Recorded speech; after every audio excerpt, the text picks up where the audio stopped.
Alice's Adventures in Wonderland by Lewis Carroll. Chapter 8.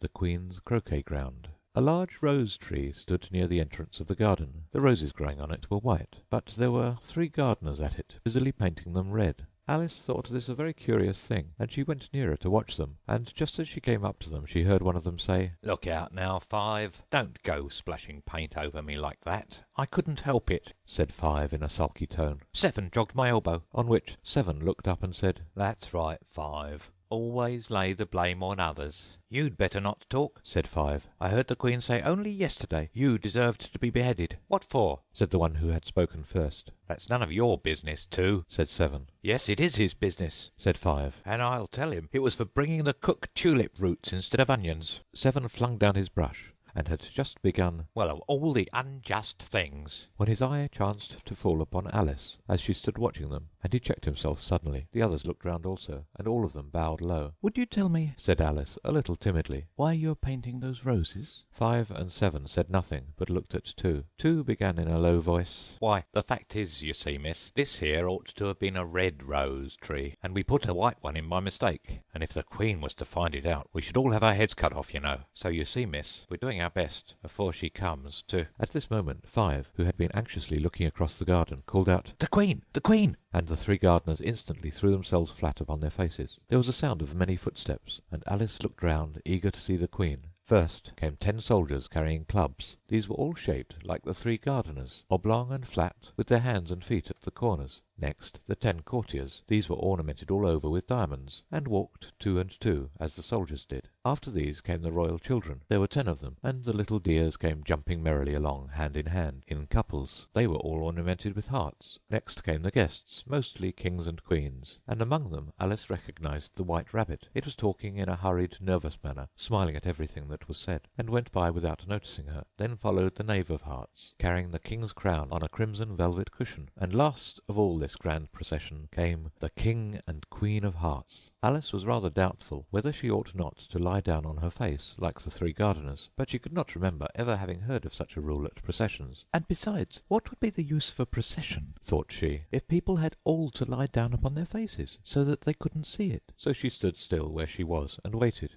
When the procession came opposite to Alice, they all stopped and looked at her, and the Queen said severely, "Who is this?" She said it to the Knave of Hearts, who only bowed and smiled in reply. "Idiot!" said the Queen, tossing her head impatiently, and turning to Alice she went on, "What's your name, child?" "My name is Alice, so please your Majesty," said Alice very politely, but she added to herself, "Why, they're only a pack of cards after all. I needn't be afraid of them." "And who are these?" said the Queen, pointing to the 3 gardeners who were lying round the rose tree, for, you see, as they were lying on their faces, and the pattern on their backs was the same as the rest of the pack, she could not tell whether they were gardeners, or soldiers, or courtiers, or 3 of her own children. "How should I know?" said Alice, surprised at her own courage. "It's no business of mine." The Queen turned crimson with fury, and after glaring at her for a moment like a wild beast, screamed, "Off with her head! Off!" "Nonsense!" said Alice very loudly and decidedly, and the Queen was silent. The King laid his hand upon her arm and timidly said, "Consider, my dear, she is only a child." The Queen turned angrily away from him and said to the Knave, "Turn them over." The Knave did so, very carefully, with one foot. "Get up," said the Queen in a shrill, loud voice, and the 3 gardeners instantly jumped up and began bowing to the King, the Queen, the royal children, and everybody else. "Leave off that," screamed the Queen. "You make me giddy." And then, turning to the rose tree, she went on, "What have you been doing here?" "May it please your Majesty," said Two in a very humble tone, going down on one knee as he spoke. "We were trying—" "I see," said the Queen, who had meanwhile been examining the roses. "Off with their heads." And the procession moved on, 3 of the soldiers remaining behind to execute the unfortunate gardeners, who ran to Alice for protection. "You shan't be beheaded," said Alice, and she put them into a large flower pot that stood near. The 3 soldiers wandered about for a minute or 2 looking for them, and then quietly marched off after the others. "Are their heads off?" shouted the Queen. "Their heads are gone, if it please your Majesty." The soldiers shouted in reply. "That's right," shouted the Queen. "Can you play croquet?" The soldiers were silent, and looked at Alice, as the question was evidently meant for her. "Yes," shouted Alice. "Come on, then," roared the Queen, and Alice joined the procession, wondering very much what would happen next.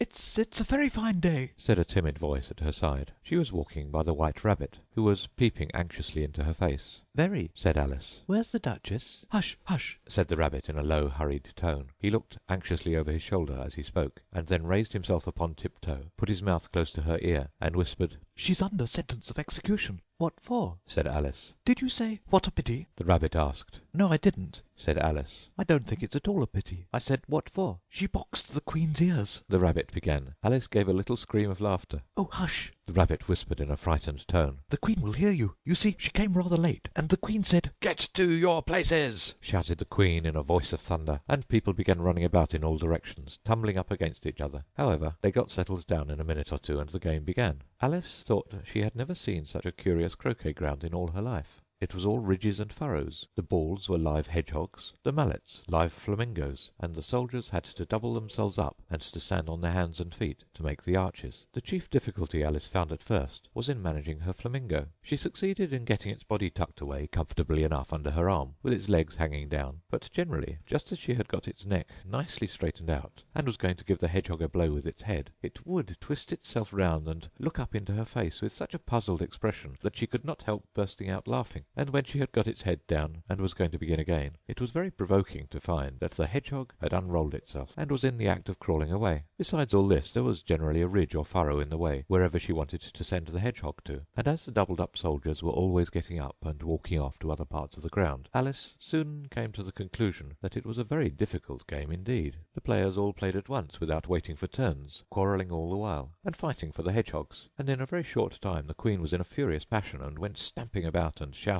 "Off with his head!" or "Off with her head!" about once in a minute. Alice began to feel very uneasy. To be sure, she had not as yet had any dispute with the Queen, but she knew that it might happen any minute. "And then," thought she, "what would become of me? They're dreadfully fond of beheading people here. The great wonder is that there's anyone left alive." She was looking about for some way of escape, and wondering whether she could get away without being seen, when she noticed a curious appearance in the air. It puzzled her very much at first, but after watching it a minute or two, she made it out to be a grin, and she said to herself, "It's the Cheshire Cat. Now I shall have somebody to talk to."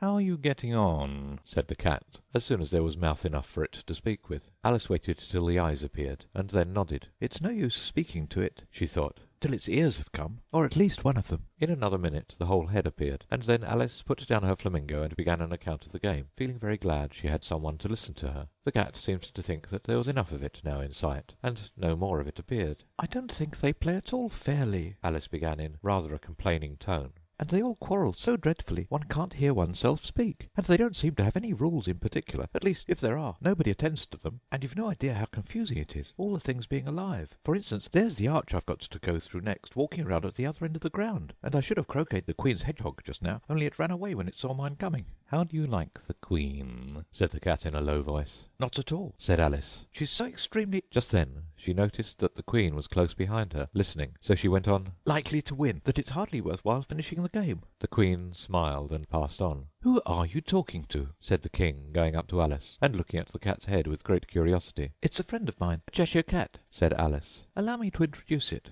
"I don't like the look of it at all," said the King. "However, it may kiss my hand if it likes." "I'd rather not," the cat remarked. "Don't be impertinent," said the King. "and don't look at me like that." He got behind Alice as he spoke. "A cat may look at a king," said Alice. "I've read that in some book, but I don't remember where." "Well, it must be removed," said the King very decidedly, and he called the Queen, who was passing at the moment. "My dear, I wish you would have this cat removed." The Queen had only one way of settling all difficulties, great or small. "Off with his head," she said, without even looking round. "I'll fetch the executioner myself," said the King eagerly, and he hurried off. Alice thought she might as well go back and see how the game was going on, as she heard the Queen's voice in the distance, screaming with passion. She had already heard her sentence 3 of the players to be executed for having missed their turns, and she did not like the look of things at all, as the game was in such confusion that she never knew whether it was her turn or not. So she went in search of her hedgehog. The hedgehog was engaged in a fight with another hedgehog, which seemed to Alice an excellent opportunity for croqueting one of them with the other. The only difficulty was that her flamingo was gone across to the other side of the garden, where Alice could see it trying in a helpless sort of way to fly up into a tree. By the time she had caught the flamingo and brought it back, the fight was over, and both the hedgehogs were out of sight. "But it doesn't matter much," thought Alice, "as all the archers are gone from this side of the ground." So she tucked it away under her arm, that it might not escape again, and went back for a little more conversation with her friend. When she got back to the Cheshire Cat, she was surprised to find quite a large crowd collected round it. There was a dispute going on between the executioner, the King, and the Queen, who who were all talking at once, while all the rest were quite silent, and looked very uncomfortable. The moment Alice appeared, she was appealed to by all three to settle the question, and they repeated their arguments to her, though, as they all spoke at once, she found it very hard indeed to make out exactly what they said. The executioner's argument was that you couldn't cut off a head unless there was a body to cut it off from, that he had never had to do such a thing before, and he wasn't going to begin at his time of life. The king's argument was that anything that had a head could be beheaded, and that you weren't to talk nonsense. The queen's argument was that if something wasn't done about it in less than no time, she'd have everybody executed, all round. It was this last remark that had made the whole party look so grave and anxious. Alice could think of nothing else to say but, "It belongs to the Duchess. You'd better ask her about it." "She's in prison," the queen said to the executioner. "Fetch her here." And the executioner went off like an arrow. The cat's head began fading away the moment he was gone, and by the time he had come back with the Duchess, it had entirely disappeared. So the king and the executioner ran wildly up and down looking for it, while the rest of the party went back to the game.